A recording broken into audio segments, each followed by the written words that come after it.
Oi, pessoal, meu nome é Vinícius. Eu sou aluno do curso de Medicina da Universidade Federal de Jataí e hoje eu estou aqui representando o Centro Acadêmico para dar continuidade à série Além da Medicina, com a temática de hoje, Residência Médica e Especialização, Brasil versus Estados Unidos.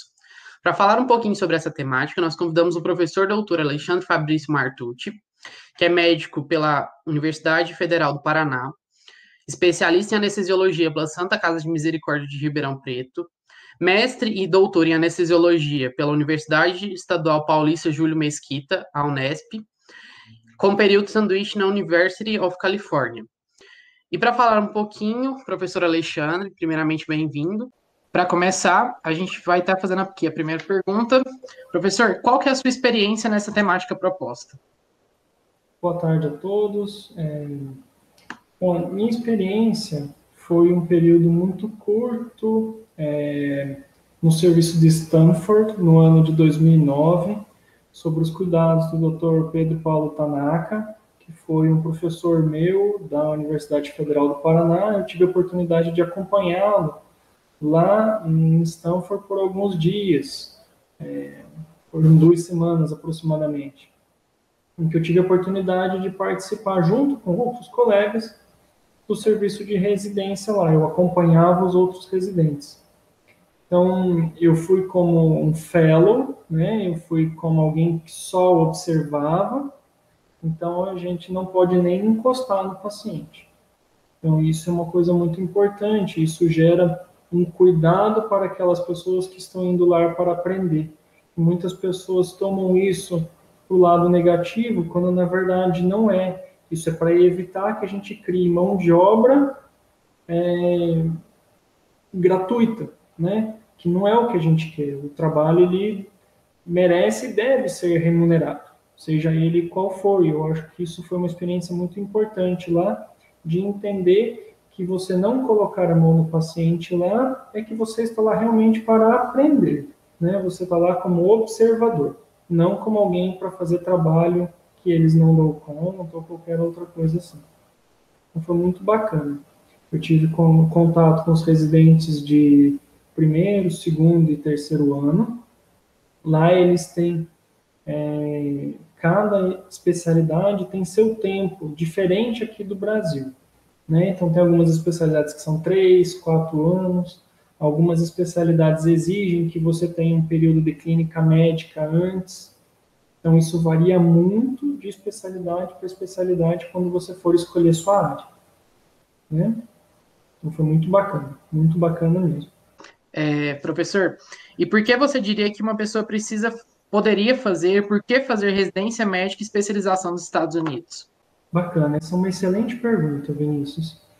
O que acontece? Eu acho que a residência que nós temos no Brasil, a grande maioria dos serviços são realmente muito bons.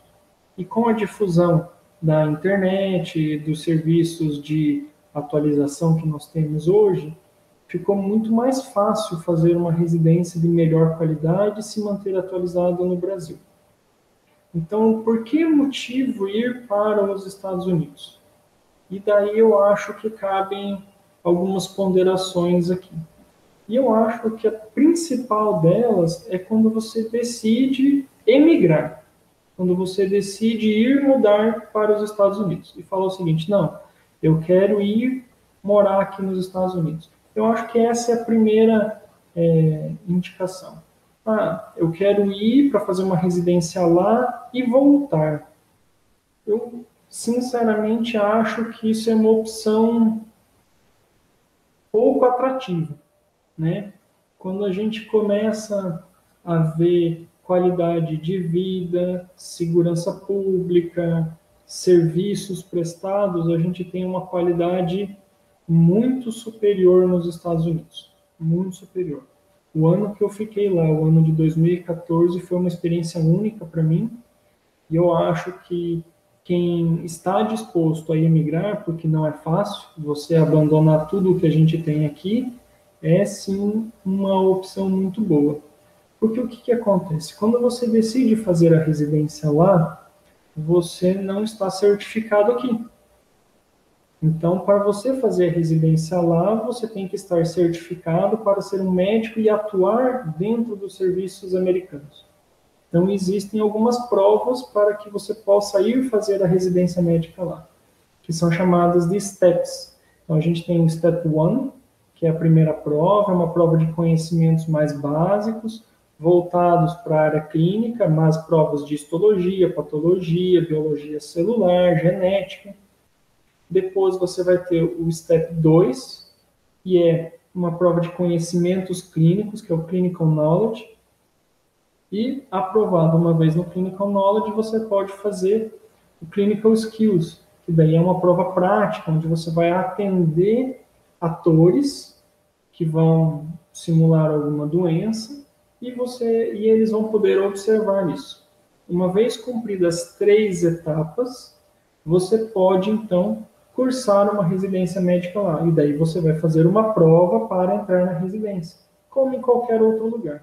Existe currículo, existe entrevista e existe, em alguns lugares, prova para a admissão, né? Então, quando a gente passa por esses passos todos para ir fazer uma residência de fato nos Estados Unidos, acaba que você não volta, porque você já está lá, você começa a ter oportunidades de emprego, de estabilidade, acaba que a pessoa não volta. Volta quem fez fellow, né? É muito raro alguém que fez residência médica lá e pode atuar como médico especialista lá, voltar para o Brasil. E a gente está falando de rendas muito diferentes, né? Eu estava vendo, procurando para poder conversar com vocês isso aqui. A residência médica hoje paga nos Estados Unidos aproximadamente $5.000 por mês. Então, é realmente um salário que você consegue se manter bem lá. Então, você consegue pagar um aluguel, você consegue pagar supermercado, alimentação, um carro, seguro de saúde. Você consegue pagar suas contas e sobrar um dinheiro, né? Muito diferente do que a gente tem do salário de residente aqui hoje, em que ele é muito apertado, os padrões de vida que se exige de um médico residente, que tenha carro, que tenha disponibilidade de ir para um lugar e para o outro, que tenha celular disponível o tempo inteiro, e precisa fazer esses deslocamentos, né?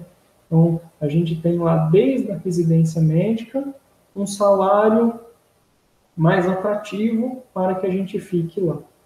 Aí a gente vai esbarrar, então, além das provas, um segundo e terceiro passo, que são relacionados à possibilidade de entrar nos Estados Unidos, né? Que são os vistos. Então, quando você vai para fazer residência, você pede um visto, quando você vai fazer um fellow, você pede um visto de estudante. Quando você vai como residente, você pede um visto de trabalho temporário, mas ainda assim um visto de trabalho, porque você está lá trabalhando, recebendo dinheiro. Então, isso é muito diferente. Então, algumas pessoas podem acabar tendo visto negado por algum outro problema que já teve no Brasil, ou não, ou lá mesmo nos Estados Unidos. Mas eu, pelo menos, não conheço nenhum caso de alguém que passou nas provas e passou na prova de residência e teve seu visto negado. Eu, pelo menos, não conheço isso. E uma vez lá, com o visto de trabalho temporário, você se estabelecendo, você pode pedir o visto de trabalho permanente, né? E pedir o green card lá. Às vezes a gente acaba até tendo relacionamentos, acaba casando, isso também é uma abertura para o visto permanente, mesmo porque você não vai largar sua esposa, seu marido lá.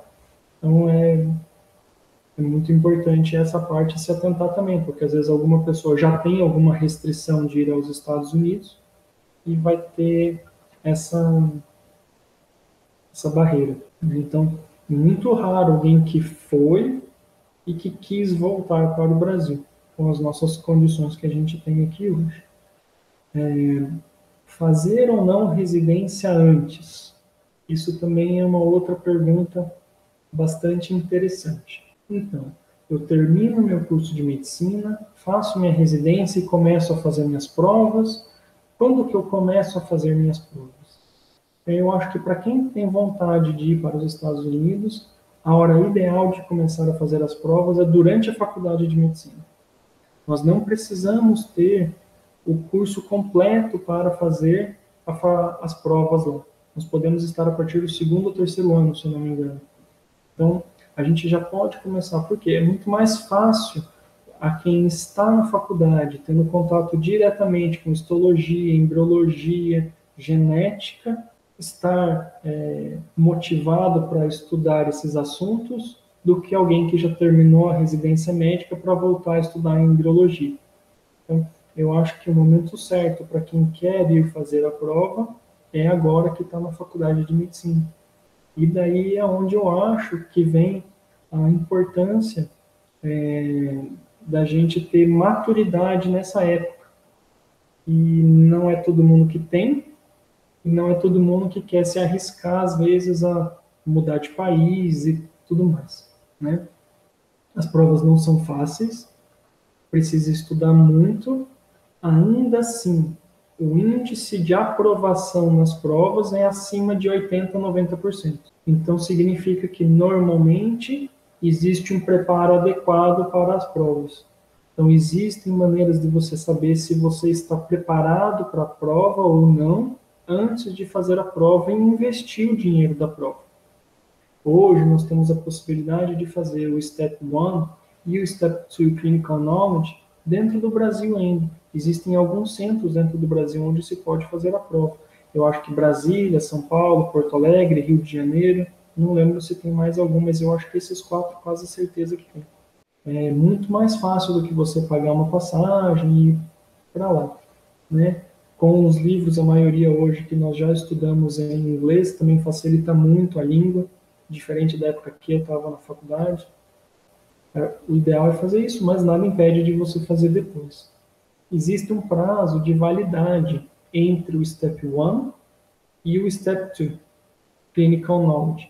Então, de quando você começou a fazer a primeira prova, para você terminar as provas, existe um prazo que eu não tenho certeza se são 5 ou 6 anos, 4 anos, eu não lembro agora bem certo, mas você tem um prazo da vez que você passou na primeira prova até você completar e ter a certificação, que é USMLE, US Medical Legal Exam, Licensing Exam, não lembro agora, mas é o título que permite você trabalhar como médico. E sem isso, nenhuma residência médica vai te aprovar lá. Os americanos que fazem faculdade lá também têm que fazer essa prova. Então, não é algo exclusivo para os estrangeiros. Os americanos também fazem essa prova para poderem trabalhar como médicos. Então, fala assim, então eu vou fazer faculdade lá, que daí eu não preciso fazer a prova. Não, você vai continuar precisando fazer a prova, né?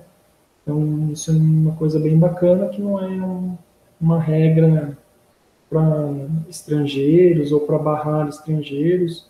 Eu nunca senti isso nos Estados Unidos, no tempo que eu vivi lá. Eu nunca, muito pelo contrário. Eles entendem que os estrangeiros estão lá para colaborar. Eles entendem a nossa presença lá como boa, como positiva, né? O que eles não querem, e a gente às vezes confunde algumas declarações, é desordem, é quem não está querendo se propor ao estilo de vida americano, que é um estilo de vida com ética, com valores, com educação, em que os crimes são punidos. E pronto, a lei é para todos. Então, não importa quem você seja, onde você esteja, isso vai funcionar. Certo. E, professor, o que você diria que difere da residência médica dos Estados Unidos para a residência médica aqui no Brasil? De fato, poucas coisas diferem. Talvez o que mais tenha diferença é com relação ao acesso à tecnologia. Por exemplo, eu fiz minha residência de 2007 a 2010. Durante a minha residência, eu tive acesso para anestesia, que é uma coisa que eu posso falar bem. Poucas são as técnicas utilizadas fora do Brasil e a gente não viu na residência aqui. Porém, como eu falei, o acesso à tecnologia, talvez facilite algumas coisas. Então, o treinamento com ultrassom para os bloqueios em ultrassom em anestesiologia passaram a ser rotina em alguns centros há 2 anos. Tem alguns centros que ainda nem têm esse treinamento de rotina, quando nos Estados Unidos já era de rotina desde os anos 2000 para os anestesiologistas. Então, desde o ano 2000 já se usava ultrassom para fazer bloqueio em vários centros. Cirurgia robótica, cirurgia videolaparoscópica, talvez encontrem semelhanças. O uso de staplers, de suturas automáticas, talvez encontre soluções, problemas parecidos. Mas, de fato, as residências são adequadas para o mercado de trabalho local.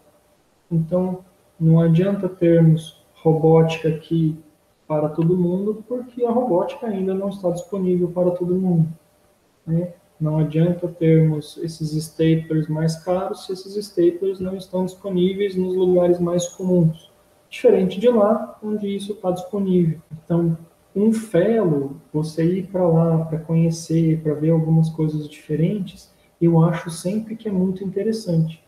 Isso para todas as áreas, porque daí a gente consegue adequar a nossa realidade para um futuro próximo, né? Então, pensando que em 2009, quando eu fui, que eu já vi que lá utilizava ultrassom para todos os bloqueios, que era muito raro fazer algum bloqueio sem ultrassom, já se usava ultrassom para fazer acesso central, e aqui a gente não tinha acesso à tecnologia.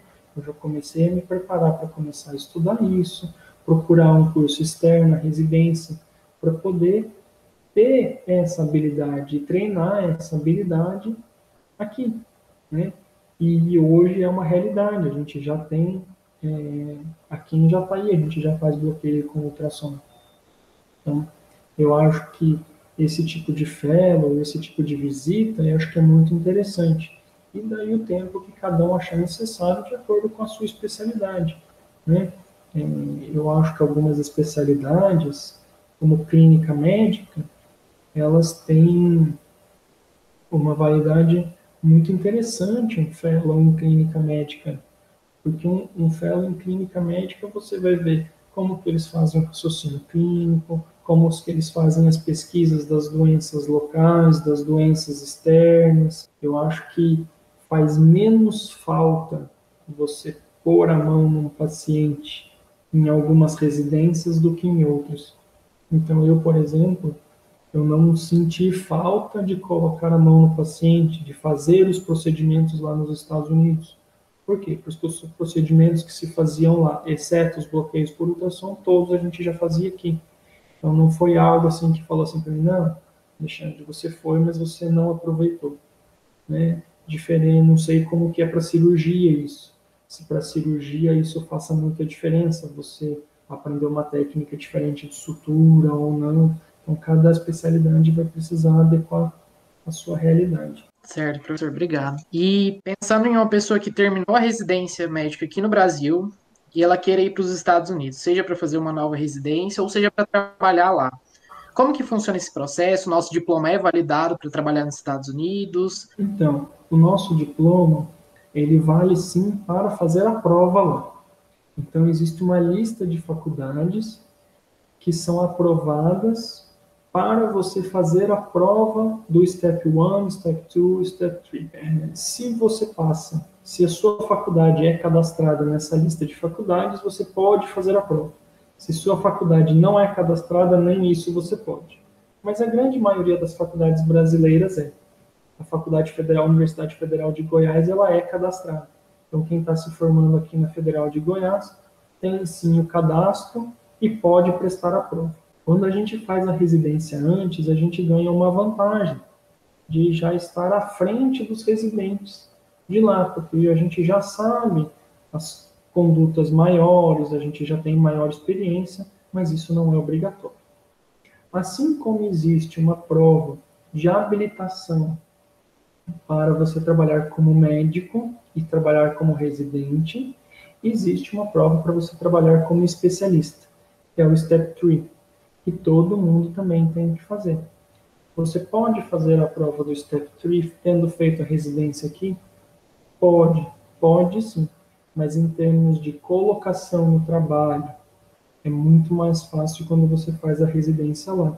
E isso, quem me falou foi um colega meu que fez ortopedia aqui e foi fazer ortopedia lá de novo, acabou fazendo coluna, tem um serviço muito bacana lá hoje, no Colorado. Então, quando você faz a residência aqui e tenta se aventurar, mesmo com a prova do Step 3 passado, é muito raro que você consiga uma oportunidade de emprego, diferente de quando você faz a residência lá. Então, talvez o tempo ideal que a gente deva ir para os Estados Unidos é terminar as provas e ir o quanto antes, né? Talvez no primeiro, segundo, terceiro ano de residência, assim que acabar a residência, né? Porque você vai ter que fazer isso de novo lá. Né? Então, se você só cumpriu um ano de residência aqui, ótimo. Se você já cumpriu 2, 3, você não perdeu, você aprendeu muito e vai chegar lá com mais experiência, mais bagagem para poder levar a residência. Você chegou a já comentar um pouquinho sobre isso, mas supondo que uma pessoa realmente faça a residência lá e tenha vontade de voltar, o diploma lá da residência dos Estados Unidos é válido aqui no Brasil? A pessoa tem que fazer algum processo diferente? O diploma de lá não é válido no Brasil hoje. Então, quem, por exemplo, terminou a faculdade aqui e foi fazer a residência lá fora, o diploma de lá não é válido aqui. Você tem que certificar aqui, né? Então, eu sei que o CFM e os CRMs habilitam a nós médicos a trabalhar em qualquer área da medicina, mesmo sem especialidade. Mas a especialidade nos ampara em diversos fatores relacionados à responsabilidade ético-profissional.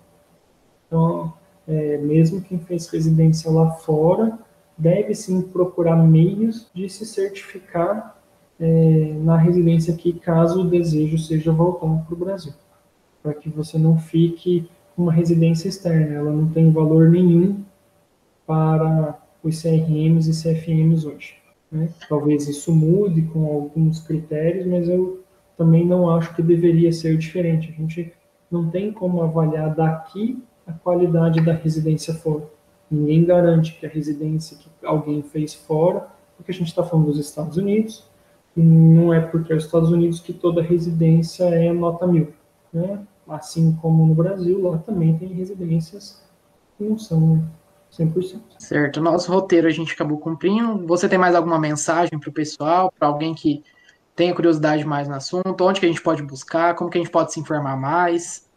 Olha, quem quiser ficar à vontade, quiser me mandar um e-mail no martucci@ufg.br, pode ficar à vontade. Os livros relacionados ao Step One, eles trazem muita informação também, para quem tiver vontade. Então, procurar a Amazon, tem vários livros, né?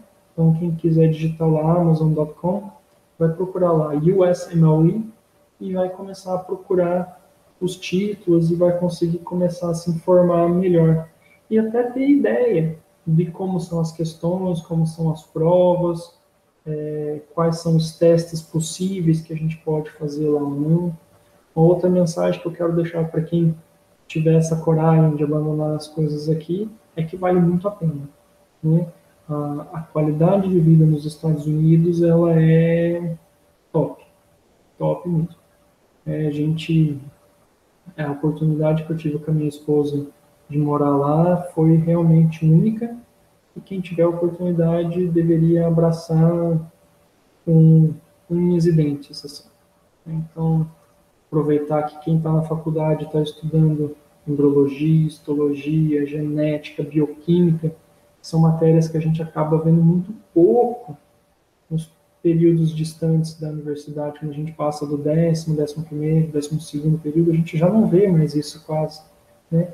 Então, agora é a hora de começar a estudar para essas provas.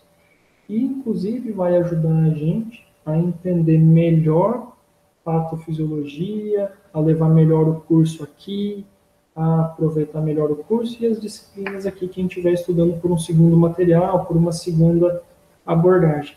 vai ajudar demais. Mal não vai fazer. Certo, eu queria muito agradecer pela oportunidade de a gente estar aqui nessa conversa. Eu acredito que já deu para esclarecer muito para o pessoal que vai estar assistindo.